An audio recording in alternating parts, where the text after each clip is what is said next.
بسم اللہ الرحمن الرحیم۔ جو آپ نے ایجوکیشن کوالیفیکیشن بتائی ہیں وہ ابھی ہمارے مطلب دنیا میں کہاں کہاں ہوتی ہیں، ہم کیسے انشور کریں کہ انہوں نے یہ ایجوکیشن کوالیفیکیشن لے رکھی ہے؟ بہت اچھا سوال ہے اور بہت ہی اچھا سوال ہے کہ ہم کہاں کچھ ایسی یونیورسٹیز، کہاں ایسی درسگاہیں ہیں ہماری کہ ہم جس کو یہ سمجھ سکیں کہ وہاں سے جو لوگ آ رہے ہیں۔ میں آپ کی خدمت میں ایک بات اور یہاں آپ کے سوال سے پہلے عرض کرتا چلوں کہ جواب دینے سے پہلے کہ دیکھیں درسگاہیں تو ہماری مثال کے طور پہ ابھی ایران ہے، عراق میں مثلا ایسی یونیورسٹیز ہیں، مثال کے طور پہ لبنان میں ایسی یونیورسٹیز ہیں، سیریا میں ایسی یونیورسٹیز ہیں۔ لیکن میں ایک اور بات بتاتا چلوں، ہر شخص وہاں سے اگر واپس آ جائے تو اس کا مطلب یہ نہیں ہے کہ وہ آتھورائز ہو جاتا ہے۔ میں آپ کو ایک ملا نصر الدین کا قصہ بھی بہت اچھا اسی بات سے ریلیٹڈ ہے، آپ کو بتاتا چلوں کہ بہت سے لوگ سمجھتے ہیں کہ مثال کے طور پہ یہ بڑا مثلا ایک پہلے زمانے میں رواج تھا کہ جس کا سب سے بڑا ماما ہوتا تھا وہ سب سے بڑا کوالیفائڈ شخص ہوتا تھا، سب سے پڑھا لکھا آدمی وہی ہوتا تھا۔ تو ایک ملا نصر الدین کے بارے میں ایک واقعہ ملتا ہے، وہ بہت بڑا ماما اپنے سر پہ لگائے وہ جا رہے تھے، تو گاؤں کا ایک جاہل آدمی، ان پڑھ آدمی، اس کے پاس کہیں سے خط آیا، تو وہ یہ سوچا کہ ملا نصر الدین تو اتنا بڑا ماما ہوگا، اس کا مطلب یہ بہت پڑھے لکھے بھی ہوں گے، بہت کوالیفائڈ ہوں گے۔ وہ آیا اور ان سے کہا ملا نصر الدین یہ ہمارا خط پڑھ دیجیے۔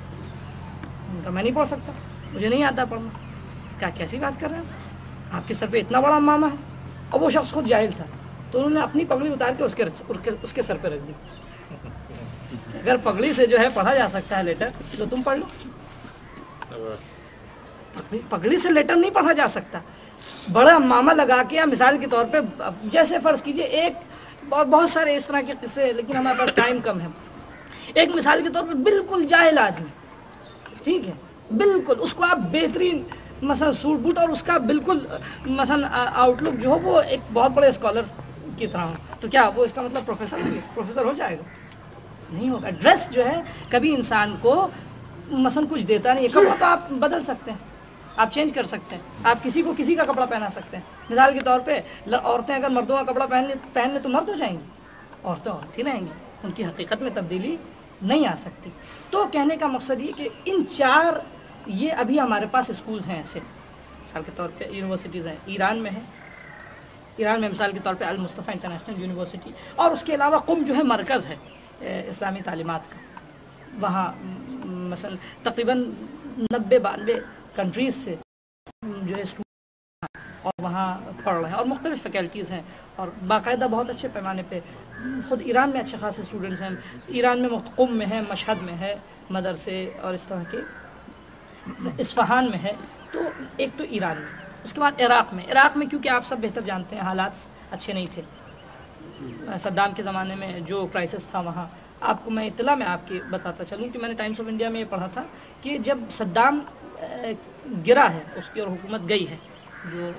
مثلا، تو اس کے بعد سیستانی صاحب، ٹائمز آف انڈیا نے جو انٹرنیشنل کالم ہوتا ہے اس میں لکھا سیستانی صاحب آفٹر 30 ایئرس اپنے گھر سے حضرت علی علیہ السلام کے روضے کی زیارت کرنے آئے تھے۔ آپ کو میں بتاؤں حضرت علی علیہ السلام کے روضے کا دروازہ، کیونکہ چاروں طرف سے ہے دروازے، تو ایک دروازہ اس گلی کی طرف اس کا رخ ہے جو آیت اللہ سیستانی کا گھر جس گلی میں ہے، یعنی ایک سب لین ہے، اس مین لین کی طرف دروازہ کھلتا ہے، ایک سب لین ہے، سب لین کے اندر سیستانی صاحب کا گھر ہے۔ تو اس کا فاصلہ میں آپ کو بتاؤں، جیسے یہاں سے آپ کا گیٹ ہو، مین گیٹ، اتنا فاصلہ ہے۔ اتنے فاصلے پہ رہنے والے سیستانی صاحب 30 سال تک اپنے گھر سے امام علی علیہ السلام کے روضے کی زیارت کرنے نہیں آئے تھے، یہ ٹائمز آف انڈیا نے لکھا تھا۔ تو جب تک اتنی سختی تھی، اتنے حالات وہاں کے خراب تھے، تو ابھی جو ہے انڈر ڈیولپمنٹ ہے، ابھی پروسیس میں ہے، وہ ترقی کر رہے ہیں، پیش رفت ہو رہی ہے، اور باقاعدہ کام جاری ہے، اور مختلف طریقے سے اس کی باقاعدہ وہ مثلا مختلف فیکلٹیز تیار کر رہے ہیں، اور پوری ایک درسگاہ کا بطور کامل تیار کر رہے ہیں عراق میں، لیکن ابھی بھی ہے کیونکہ بہت زمانہ ہمارے جو جتنے بھی بزرگ علماء، کیونکہ ایران آج مرکز بنا ہے علم کا، جب صدام کی شدتیں بڑھ گئیں، لیکن اس سے پہلے عراق تھا مرکز۔ پھر اس اور پیچھے جائیں گے آپ، پھر ہسٹری کا مطالعہ کرتے رہیے، مدینہ تھا، مدینہ کے بعد پھر بغداد، اور پھر ہلا، اور پھر بدلتے رہے مقامات۔ تو ابھی عراق ہے، اس کے بعد سیریا ہے، اس کے بعد لبنان میں بھی درس و تدریس کا سلسلہ جاری ہے، وہاں بھی اسکالرز ہیں، وہاں بھی مجتہدین ہیں. انفیکٹ افغانستان میں جو اب کے حالات ہیں، طالبان کے زمانے میں تو خیر حالات بہت خراب تھے، اب کے حالات افغانستان میں بھی اب شیعہ علماء نے باقاعدہ درس و تدریس کا، پہلے مدرسے تھے لیکن وہ کچھ طالبان کی جو سختیاں اور شدتیں تھیں اس سے ڈر کر سہمے ہوئے رہتے تھے، لیکن اب ذرا ان کو فریڈم ملا تو اب انہوں نے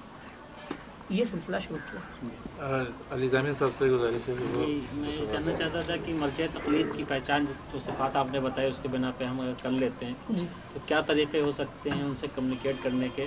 اور ساتھ ہی یہ بھی جاننے کے کہ جو ان کے ٹیکسٹ یا آج کل انٹرنیٹ کا زمانہ ہے تو بہت ساری ایسی ویب سائٹس اور انفارمیشن بھی ایکسچینج ہوتی ہیں جو کسی کے نام سے یا کسی آرگنائزیشن کے ذریعے سے پیش کی جاتی ہیں، لیکن یہ چیک کرنا مشکل ہوتا ہے کہ یہ آتھینٹک ہیں یا غلط، دشمن جو ہمارے ہیں جو غلط انفارمیشن دے رہے ہیں وہ آ رہی ہیں. تو کیا صحیح طریقہ ہو سکتا ہے، آتھینٹک طریقہ کیا ہو سکتا ہے ان سے کمیونیکیٹ کرنے کا اور ان سے اپنے مسائل کا حل نکالنے کا؟ بہت اچھا سوال ہے کہ ہم کیسے، ہم یہاں بیٹھے ہیں، یہاں ہندوستان میں ہمارا کوئی مرجع تقلید نہیں ہے، سب کچھ کوئی ایسی اتھارٹی نہیں ہے ہمارے پاس، تو ہم کیسے اپنے ان کے نظریات کو، ان کے ویوز کو ہم کیسے جانیں؟ تو سب سے مثلا معمولی سا اور سب سے اس کو سادہ سا جواب جو کہ انکمپلیٹ ہے وہ یہ کہ ہم ان کے پاس پہنچ جائیں. That is impossible. ہمارے لیے ہم نہیں، ہر شخص نہیں جا سکتا، کہاں ہر شخص کے لیے ممکن بھی نہیں ہے کہ ہر شخص ان کے پاس پہنچ جائے، اور وہ بھی اتنے لوگوں سے انٹریکشن نہیں کر سکتے. تو دوسرا راستہ جو سب سے اچھا ہے وہ یہ کہ ان کے جو انہوں نے اپنی تحقیق اور اپنے نظریات کمپائل کیے ہیں، ایسی بکس جو تیار کی ہیں، ٹھیک ہے، ہم ان بکس سے مراجعہ کریں، ان کتابوں سے جن کو ہم توضیح المسائل کہتے ہیں. ہمارے لیے بہترین راستہ یہ ہے توضیح المسائل کو ہم دیکھیں. البتہ جیسا آپ کا بھی سوال تھا اس میں یہ کہ جیسے انٹرنیٹ میں ہو سکتا ہے کوئی بھی کسی طرح کے ویوز ان کے نام سے پیش کر دے، ویسی بکس بھی ہو سکتی ہے کہ کوئی بھی ان کے نام سے کوئی بھی بک چھاپ دے. تو ہمارے لیے یہ ضروری ہے کہ سب سے پہلے ہم اگر ان کی کتاب کو کنسلٹ کر رہے ہیں تو وہ اس کتاب کے بارے میں ہمارے لیے ثابت ہو جائے کہ یہ کتاب اسی مرجع تقلید کی لکھی ہوئی ہے. اس کے لیے کیسے ہم کو ثابت ہوگا؟ ہمارے لیے کم از کم 2 لوگ ایسے شخص کہ جو واقعاً عادل ہوں. عادل کا میں مطلب آپ کو بہت سمپل ورڈ میں بتاتا چلوں، آپ سب جانتے ہوں گے لیکن اپنے آڈینس کے لیے بھی تاکہ ان کی بھی بات ان کے ذہن میں بھی واضح ہو جائے. عادل کا مطلب یہ کہ ایسا شخص جو نہ گناہ کبیرہ کرتا ہو اور نہ گناہ صغیرہ بار بار اس کی تکرار کرتا ہوں، ٹھیک ہے، ایسا شخص عادل ہوتا ہے. اب عادل ہونے کے لیے نہ مثال کے طور پہ فرض کیجئے کیا نام ہے بڑا سا امامہ چاہیے، نہ خاص اسلامی لباس چاہیے. آپ سب بیٹھے ہیں عادل ہیں اور ہو سکتے ہیں. صرف عادل اس شخص کو کہتے ہیں جو اسلامک لاز کو فالو کرے. کبھی کبھی میں یہاں آپ سے بریکٹ میں اجازت چاہوں گا اپنی بات کہتا چلوں، بہت اچھی بات بھی، اس کو جاننا ضروری ہے. بعض باتیں ایسی ہوتی ہیں ہم لوگ سمجھتے ہیں کہ ہم لوگ بہت اس سے دور ہیں، نہیں بلکہ ڈور سٹیپ پہ ہے، ہم ایک قدم آگے بڑھائیں وہاں تک پہنچ جائیں گے. عادل ہونا ہر آدمی کے لیے ممکن ہے، صرف ایک چھوٹا سا کام کرنا ہوگا، اسلامی احکام کو ہم فالو کریں. اللہ نے جن گناہوں سے ہم کو روکنے کو کہا ہم اس کو چھوڑ دیں. یہ شخص عادل ہے، اور اس کے لیے کچھ نہیں کرنا ہے، کوئی الگ سے کوئی خاص مثلا پروسیس چلنا 40 دن کا مثال کے طور پر. میں نے عرض کیا اب یہاں بھی ایک بہت جوک والی بات ہے، آپ سے میں آپ کو بتاتے چلے. ہمارے مدرسے میں ایک شخص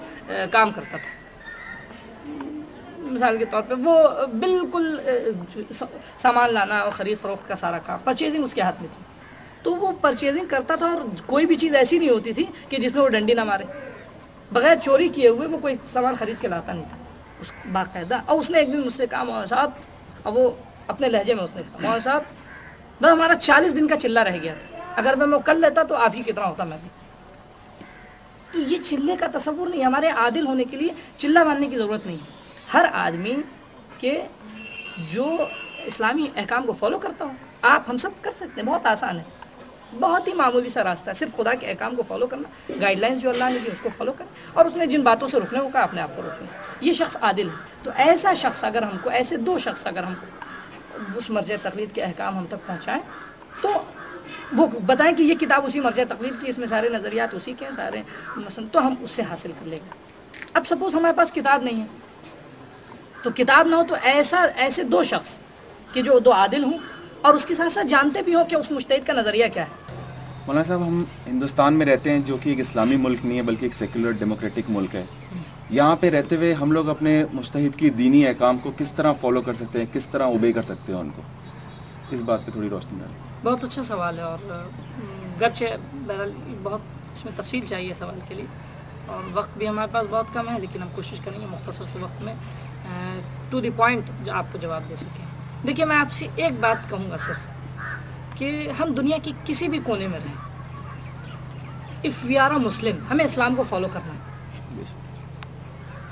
اگر ہم مسلم ہیں تو ہمارے پاس کوئی ایکسکیوز نہیں ہے کہ ہم اسلام کو فالو کریں یا نہ کریں، کیونکہ ہم نے ایک کلچر کو، ایک دین کو، ایک لائف سٹائل کو ایڈاپٹ کر لیا۔ تو اس کے بعد پھر اب ہم جہاں تک ہمارے لیے ممکن ہو، مثال کے طور پہ میں آپ کو ایک مثال دوں، آپ میرا تو اس سلسلے میں تھوڑا بہت ایکسپیرینس، میں نے غور کیا، دیکھا بھی اس کو، یعنی اس حد تک پہنچا کہ جیسے ٹچ کر لے کوئی شخص ڈوبتا ہے جب، تو ڈوبتا شخص کیا کرتا ہے، پانی کے اندر جہاں تک ممکن ہے وہ ہاتھ مارتا ہے اپنے، تاکہ کیسے وہ سروائیو کر جائے، کیسے اپنے آپ کو بچائے۔ اب وہاں وہ کسی سے ایکسکیوز نہیں لاتا ہے کہ ہم کیسے وہ والا ہاتھ ماریں اور یہ والا ہاتھ ماریں، کیسے پیر چلائیں، وہ خود بخود ہاتھ پیر مارتے ہی اس کو بچنا ہے۔ کیوں؟ کیونکہ اس نے اپنی نجات کا تنہا راستہ اس کو مانا۔ اسی طرح ہم جب تک اس ڈیپتھ میں نہیں جائیں گے، ہم اسلام کو فالو کرنے کی اتنی ضرورت اگر نہیں سمجھیں کہ اگر ہم اسلام کو فالو نہیں کریں گے تو ہم بھی ڈوب جائیں گے، ہماری سوسائٹی ڈوب جائے گی، تو اس وقت تک ہم پریشان رہیں گے اور ہمارے ساتھ یہ سارے۔ اب ایسی صورت میں جہاں تک ہمارے لیے ممکن ہو، ہم جہاں تک فالو کر سکتے ہوں، ہمیں اسلام کو فالو کرنا ہو۔ جہاں تک مثال کے طور پہ فرض کیجئے، اگر بات یہ آتی ہے کہ ہمارے کچھ قوانین ایسے ہیں کہ جو ہمارے اسلام سے ٹکراتے ہیں، میں یہاں تھوڑی سی اجازت چاہوں گا اور آپ کی خدمت میں اس بات کی وضاحت کے لیے کہ فرض کیجئے ہم کو کوئی سرکاری جاب ملی، ٹھیک ہے، اب کوئی ایسی پارٹی ہوئی، کوئی ایسا مثلا فنکشن ہوا جس میں میس ہے، اس میں سب شراب پی رہے ہیں اور ہمیں بھی شراب پینا ہی ہوگا، تو ہم اس شراب کے لیے اپنے دین کو قربان نہیں کریں گے، کیونکہ یاد رکھیے بہرحال ایسا ہوتا ہے جو شخص اپنے دین کا وفادار نہیں ہو سکتا وہ کسی چیز کا وفادار نہیں ہوتا۔ پھر ایسے شخص کی نہ کوئی آئیڈیالوجی ہوتی ہے، شرط یہ کہ ہم اگر دین کو فالو کرنا چاہتے ہیں، الحمدللہ ہم سب یہاں بیٹھے ہیں، ہم سب کے دل میں دین کا جذبہ ہے، کیونکہ ہم سمجھ چکے ہیں ایک لائف سٹائل دین ہے ہمارا، یہی ہماری تنہا، کیونکہ جتنے بھی لائف سٹائل ہیں، جتنے بھی مذہب آئے ہیں، کوئی بھی مذہب انسان کی ضرورتوں کو پورا نہیں کر سکتا۔ میں دعوے کے ساتھ کہہ رہا ہوں، اور نہ صرف یہ کہ دعویٰ ہے، یہ آلریڈی پروف ہو چکا ہے۔ اسلام ایک ایسا دین ہے اور ایک ایسا لائف سٹائل ہے کہ جو the only solution for the mankind، صرف اسلام، نہ صرف انسانوں کے لیے، حتیٰ جانوروں کے، آج جو آپ دیکھ رہے ہیں مثلا گلوبل وارمنگ ہو رہی ہے اور کیا ہو رہا ہے جانور مرے جا رہے ہیں، اسلام نے ہر چیز کا خیال، گھاس کا خیال رکھا ہے۔ آپ خانہ کعبہ جائیے، مکے میں گھاس توڑنا بھی حرام ہے، گھاس توڑنا بھی مکے میں حرام ہے۔ جب ہم لوگ احرام باندھتے ہیں تو جسم پہ کیڑا پڑ جائے اس کو مارنا بھی حرام ہے۔ اسلام اتنی ڈیپتھ تک گیا ہے، the only لائف سٹائل، اور یہی ہوگا جب امام زمانہ کی حکومت آئے گی تو ساری دنیا میں نہ صرف یہ کہ انسان خوش رہیں گے، جانور، ایٹماسفیئر، ہر چیز ان آرڈر ہوگی۔ تو کہنے کا مقصد یہ ہے، میں آپ سے یہی گزارش کروں گا، ہم چاہے کسی بھی دنیا میں ہو، کسی بھی کنٹری میں ہو، ہم جہاں تک ہمارے لیے ممکن ہو ہم اپنے اسلام کو فالو کر سکتے ہیں، فالو کریں گے۔ جہاں ہمارے لیے مثال کے طور پہ ممکن نہیں ہے، وہاں شریعت بھی ہمیں معاف کرے گی۔ میں اس کی ایک ایگزامپل دے دوں اور اپنی بات کو یہاں یہ چیپٹر کلوز کروں گا کہ فرض کیجئے ایک آدمی بیمار ہے،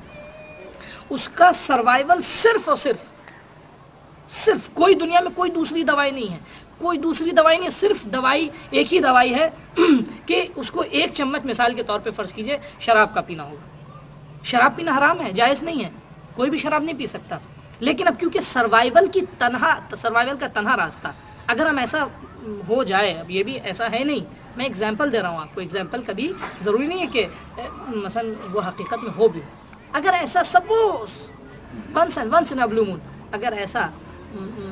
کبھی ایسا اتفاق ہو جائے تو ایسی صورت میں ہم کیا کریں گے؟ ہم اپنی جان کو بچائیں گے، چاہے اگر ایک چمچ میں، لیکن اب ایک ہی چمچ پئیں گے، بیٹھ کے باقاعدہ مثلا شربت کی طرح نہیں گھوٹیں گے اس کو، ٹھیک ہے۔ میں بہرحال اور باتیں اس سلسلے میں، یہ ایسا ٹاپک ہے کہ اس پہ اتنے آدھے گھنٹے میں، اس مختصر سے وقت میں ہم اس کو کنکلوڈ نہیں کر سکتے، لہٰذا بہت البتہ میں شکریہ ادا کروں گا، آپ نے یہ پروگرام آرگنائز کیا اور بہت اچھی بات ہے، اور ہم خواہش کریں گے کہ سب کا شکریہ ادا کرتے ہیں کہ آپ لوگ تشریف لائے، بہت شکریہ آپ کا۔ ہم آخر میں ایک چھوٹی سی دعا پہ اپنی اس ڈسکشن کو کلوز کرتے ہیں۔ بسم اللہ الرحمن الرحیم، ان اللہ وملائکتہ یصلون علی النبی یا ایھا الذین آمنوا صلوا علیہ وسلموا تسلیما۔